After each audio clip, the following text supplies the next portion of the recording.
बुलंदशहर में एक ऐसा परिवार था जो अपनी बेटियों की शादी को लेकर काफी चिंतित था और कहीं उनकी बात नहीं बन रही थी।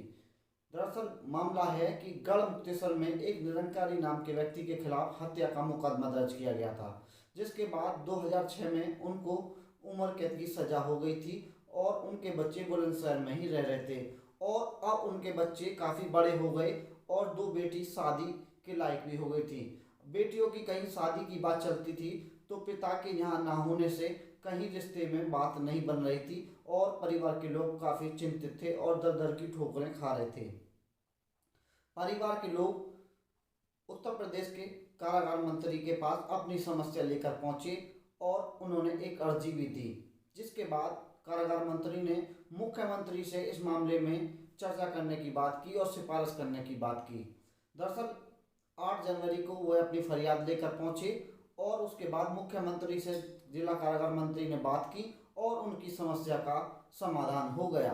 उत्तर प्रदेश की मुख्यमंत्री के आदेश के अनुसार जिला कारागार से निरंकारी जी को रिहा कर दिया गया। अब परिवार के लोगों में खुशी की लहर है। परिवार के लोग उत्तर प्रदेश के मुख्यमंत्री और कारागार मंत्री का धन्यवाद करते हुए नहीं थक रहे हैं।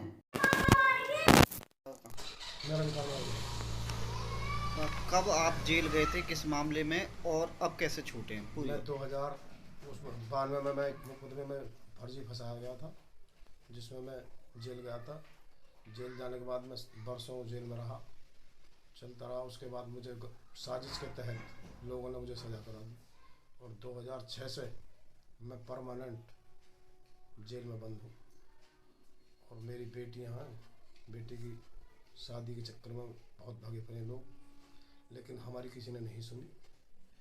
माननीय मुख्यमंत्री जी, माननीय जेल मंत्री जी का मैं सदा आभार रहूँगा कि उन्होंने मुझे मेरी बेटी के, मेरे बच्चों से मिलवाया। और मैं कितना आभार कर सकता हूँ, मैं खुद नहीं बता पा सकता। तो मुख्यमंत्री और जेल मंत्री को धन्यवाद। और मेरी तरफ से मैं अपने दिल से दोनों के लिए सदा ये कहता हूँ कि वो और भी अच्छी तरह स्वस्थ रहें। और मेरे परिवार की तरफ से ये दुआ है उनके लिए कि वो सदा इसी तरह लोगों का भला करते रहें।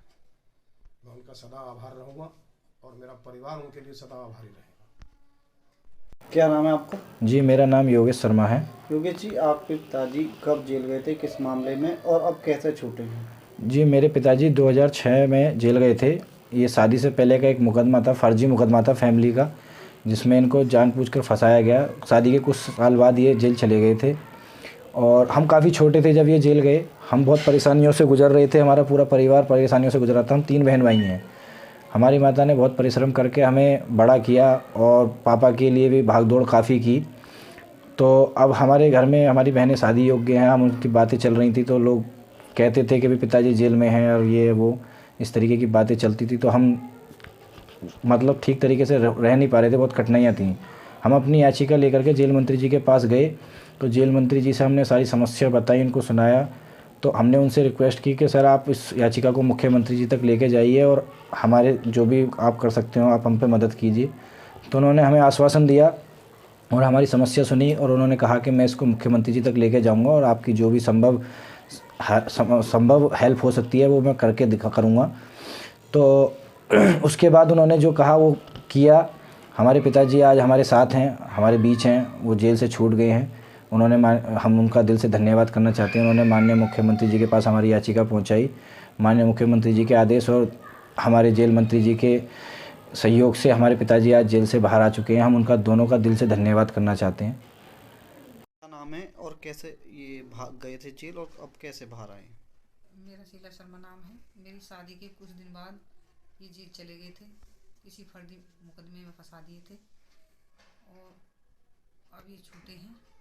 मैंने बहुत भाग दौड़ करी थी, जेल मंत्री जी के पास गई थी अपनी दया याचिका लेके और उनसे निवेदन किया था। उन्होंने मेरी दया याचिका, उन्होंने कहा था कि आपकी उस पर गौर करेंगे, हम मुख्यमंत्री जी के आगे रखेंगे आपकी बात। तो उन्होंने हमारी बात मुख्यमंत्री जी के सामने रखी। हाँ, अब छूट गए हैं। हाँ, अब वो तो छूट क्या गया। कहना चाहते हो मुख्यमंत्री और मुख्यमंत्री जी को, जेल मंत्री जी को मैं बहुत बहुत धन्यवाद करना चाहती हूँ कि उन्होंने मेरा पूरा परिवार एक कर दिया।